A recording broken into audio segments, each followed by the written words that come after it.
ఈడి చేతులు ఇరిగిపోను, ఈడమ్మ కడుపు మాడిపోను. నీ చేపలు లాంటి నా బిడ్డ కాలిరి చేశాడే ఈడి కాస్తం కాల. ఈ కాలు లేని బిడ్డ చూస్తూ నేను ఎట్టా బ్రతకనమ్మా.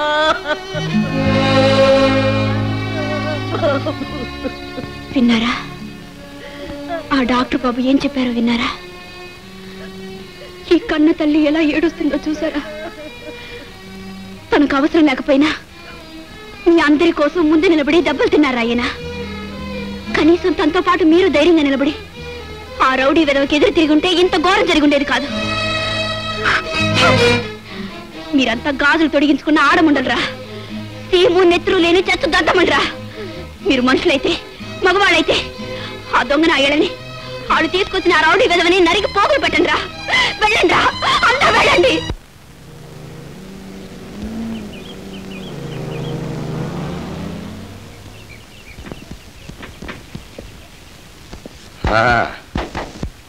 ఎలాగుంది మన గెస్ట్ హౌస్?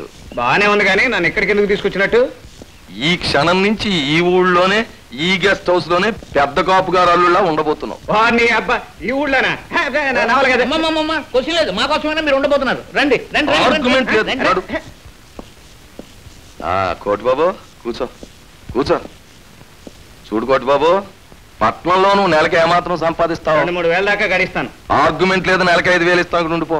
5,000 ఇస్తారా? క్వశ్చన్ లేదు. అవును కోటి బాబు, నువ్వు అసలు ఇలాగ రౌడీగా మారిపోవాలనే అభిప్రాయం ఎప్పుడు కలిగింది, ఎందుకు కలిగింది? చూడండి, సాయంకాలం అయితే మనకు మందు ఉండాలా, ఏళ్ళకి 4 కూరలతోనూ విందు ఉండాలా, మనసు బాగుండకపోతే ముండుండాల, వీటన్నిటికీ డబ్బు ఉండాలా. అదే లేదు మన దగ్గర. చదువుకున్నోడైతే ఉద్యోగం చేసి సంపాదిస్తాడు, డబ్బున్నోడైతే వ్యాపారం చేసి సంపాదిస్తాడు. మన దగ్గర డబ్బు లేదు, చదువు అవ్వలేదు. మనకున్నదల్లా కండబలం, గుండె బలం, మొండితనం. వీటన్నిటితోనూ కావాల్సినవన్నీ అమర్చుకోవాలంటే రౌడీ పోస్టే కరెక్ట్ అనుకున్నాను, జాయిన్ అయిపోయాను. అబ్బా, ఆ చేయలగివా. నేను చెప్పే విషయం అర్థం చేసుకోండి. మీరు నోరెత్తకపోబట్టే అంత తక్కువ గెలిచి మీ చేత బానిసలా పని చేయించుకుంటున్నారు. మీ కష్టానికి ఫలితం లేనప్పుడు మీరెందుకు పని చేయాలి? 2 పూటలా గంజి కూడా నోచుకున్నప్పుడు మీరెందుకు శ్రమ పడాలి? ఈ ఊళ్ళో తప్ప ఇంకే ఊళ్ళోనైనా పొలం పనికి వెళితే ఇంత రెట్టింపు వస్తుంది. మీరు మాట్లాడకపోబట్టే, అది మన అడగకపోబట్టే వాళ్ళ అన్యాయాలు, ఆటలు ఇలా సాగుతున్నాయి. కాదంటారా? నువ్వు చెప్పేది నిజమే బాబు, కానీ పనిలోకి వెళ్ళకపోతే ఆ వచ్చే డబ్బులు కూడా రావు. కడుపులు మాడి చస్తాం కదా. అలా ఎన్నటికీ జరగదు. మీరంతా కలిసి రేటు పెంచి పనిలోకి రాణిని పట్టుబట్టారంటే వాళ్ళకి కూలీలు దొరక వేరే దారి లేక మీ కాళ్ళ బేరానికి వస్తారు. రాంబాబు చెప్పింది నిజమేరా. ఒక్క పూట పనిలోకి వెళ్ళడం మానేసి ఓర్చి కూర్చుంటే సచ్చినట్టు రేటు పెంచేస్తారు. అవును, అట్టగే చేద్దాం. రేపు నుంచి పనిలోకి ఎవరు వెళ్ళదు, తేలిపోద్ది ఎవరు. రేటు పెంచితేనే గాని పనిలోకి రారా? ఇప్పుడు పెంచామనుకో, వారం తిరగకుండా మళ్ళీ పెంచమని అడుగుతారు. వీళ్ళకి ఒక్కసారి తల ఉంచామా ఇవి ఎక్కి తొక్కేస్తారు. క్వశ్చన్ లేదు. మనం ఎందుకు తల ఉంచుతాం బావా? అసలు ఈ కూలినాయాళ్ళకి కడుపు నిండా తిండి ఉంటే చాలు, ఇలా టర్లర్లే చేస్తారు. డొక్క మార్చేయి, కాళ్ళ దగ్గర పడి ఎడుస్తారు. రే మల్లిగా, పక్కూరు వెళ్ళి రేపు మన పంట కోత కూలీని పిలుచుకుంటాం.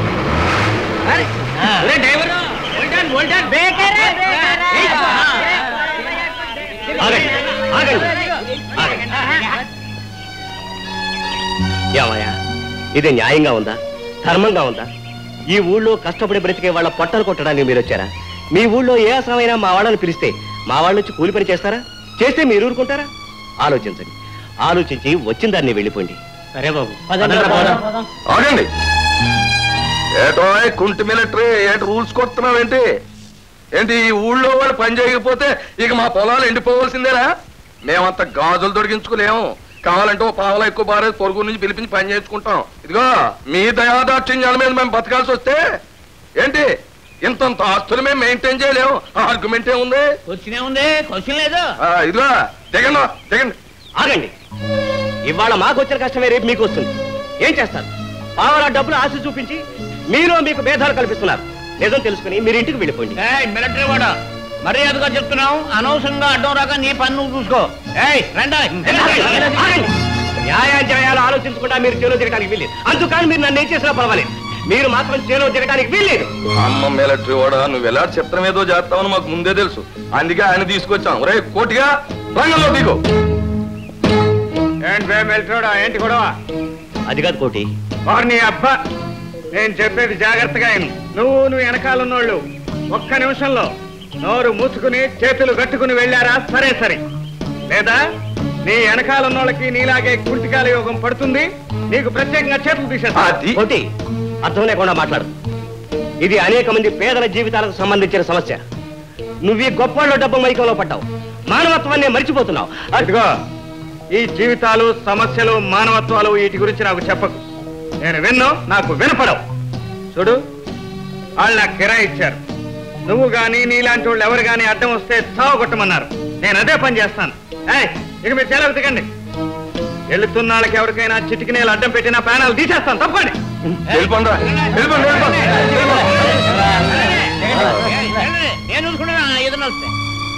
కుంటి మిలిటరీ, నువ్వు లేచిన ఏళా విశేషం మంచిది. ఇంటికి వెళ్ళిపో. మనం షెడ్కి వెళ్ళి మందు వేసుకుని భోంచేద్దాం. ఏం బావా?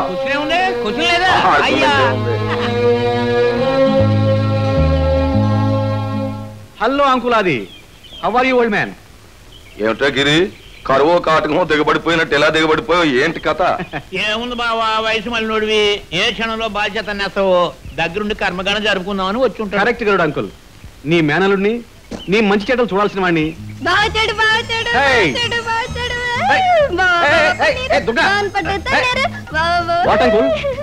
పిచ్చుకు కలిసిందా? నోర్మై, పెళ్లి గాని పిల్లని పట్టుకుని కుక్క గరిచిందా కోతి పరికిందా అని పిచ్చి పిచ్చిగా మాట్లాడుకో. పిచ్చి కాదురే, అసలు మీ వంశంలోనే ఇటువంటి చేష్టలు చాలా సహజం. సరే నోర్మయ్యా, ప్రతి చిన్న విషయాన్ని తీసుకెళ్లి మా వంశానికి లింక్ ఎట్టేస్తావు. ఇదిగో ఉండు గిరి, నువ్వు స్థానానికి వెళ్ళు. అమ్మాయి, నువ్వు జున్ను తిను. బాబా, జున్ను తిందా? ఓకే, అమ్మాయికి బావంటే బాగా ఇది అనుకుంటా. నేను నీకు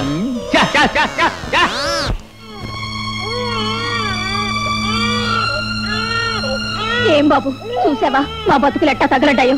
చంటిది ఆకలని ఏడుస్తుంటే పట్టడి బియ్యం కోసం అప్పుకెళ్ళాను. ఎవరిస్తారు, ఎవరి దగ్గర ఉన్నాయని. ఇంతకు ముందు రోజుకొక్కసారైనా 4 మెతుకులు తినేవాళ్ళం. ఇప్పుడు అది లేకుండా చేశావు. ఇప్పుడు నీ కడుపు చల్లగా ఉందా బాబు?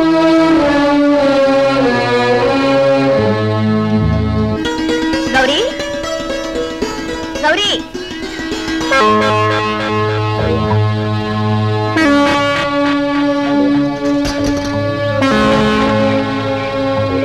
దారుదలండి. చేయాలండి. ఆడపిల్ల ఉందనుకో అందంగా ఉంటుంది, అందంగా ఉందనుకో మగాణ్ణి అందుకోమంటుంది. అర్థమైందా? ఇప్పుడు నీ చెయ్యి వదిలేనే అనుకో,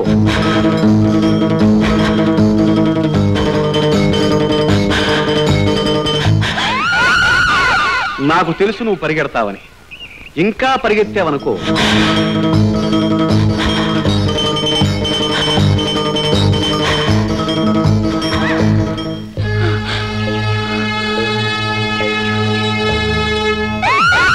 ఆయాసం వస్తుంది.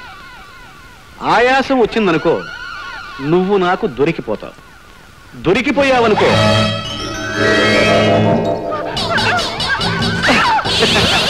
ఈ శ్రమంతా లేకుండా ముందే ఒప్పేసుకుని ఉంటే నాకెంతో హ్యాపీగా ఉండేది కదా.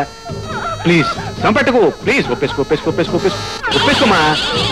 నువ్వు ఇలా కేకలేస్తే మామూలుగా ఎవరో వచ్చి రక్షిస్తారనుకున్నావనుకో అది నీ భ్రమే అవుతుంది. నువ్వు భ్రమ అవుతుందనుకున్నది నిజమైందనుకో.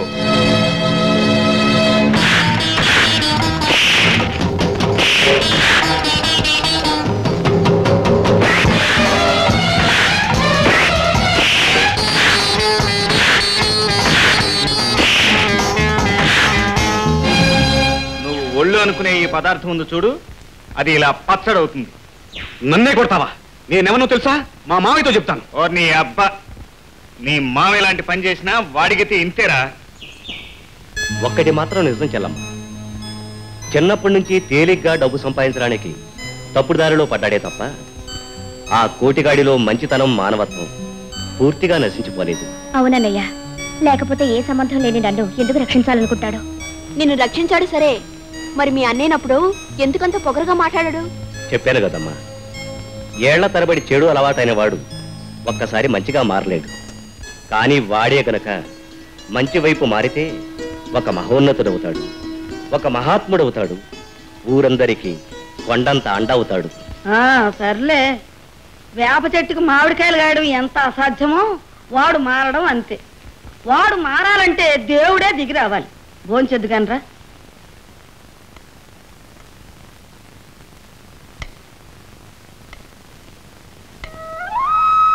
లక్ష్మి, రాంబాబు చెప్పినట్టు ఆ కోటిగాడు మంచిగా మారే మాట అయితే ఎందుకు మార్చకూడదు? ఎవరు మారుస్తారు? అమ్మ చెప్పినట్టు ఏ దేవుడు దిగొస్తాడు? దేవుడేం అక్కర్లేదు, ప్రయత్నించి నేనే మారుస్తాను. నువ్వా? నీ వల్లే అవుతుంది. ఆడదనుకుంటే ఏదైనా సాధిస్తుంది. ఒక మగాడు మంచోడవ్వాలన్నా చెడ్డోడవ్వాలన్నా ఆడెనకారుండే ఆడదే కారుకురాలవుతుంది. చూస్తూ ఉండు, ఆ కోటిగాడిని నేనే మారుస్తాను.